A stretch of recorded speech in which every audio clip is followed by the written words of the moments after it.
Assalamu alaikum rahmatullahi wa barakatuh. Welcome back to my Surah-by-Surah series. This is now part 79. Surah An-Nāziʿāt is those who pull out. So my dear brothers and sisters, have you ever noticed how people act fearless about death until the doctor says, we need to run some tests? Suddenly, the bravado disappears. So Surah An-Nāziʿāt reminds us that death is not a theory or a distant event.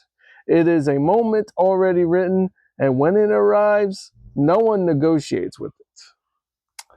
So Surah An-Nāziʿāt is a Meccan surah, is with 46 verses. It focuses on the certainty of the resurrection, the faith of the arrogant leaders like Pharaoh, and the reality that every soul will face its deeds.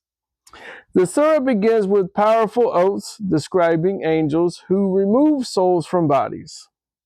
So the angel of death is covered in verses 1 through 5. Allah opens with oaths describing angels who pull out the souls from the bodies, some gently for the righteous and some harshly for the rebellious. So the lesson we can learn from this is death is not random. It is an organized process carried out by angels under Allah's command. So in today's reflection, we plan everything in life but avoid planning for death.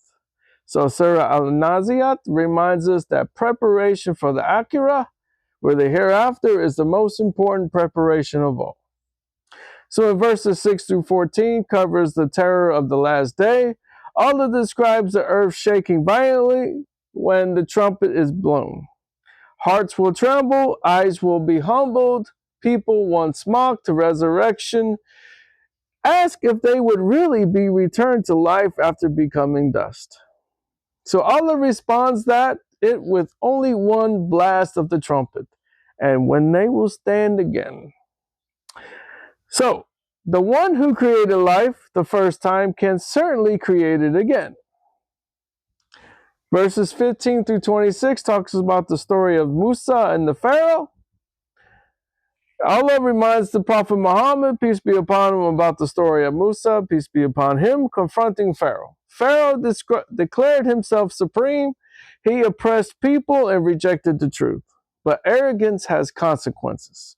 Pharaoh was destroyed despite his power. So in today's reflection, history repeatedly shows that leaders who place themselves above truth eventually fall. So power without humility leads to destruction.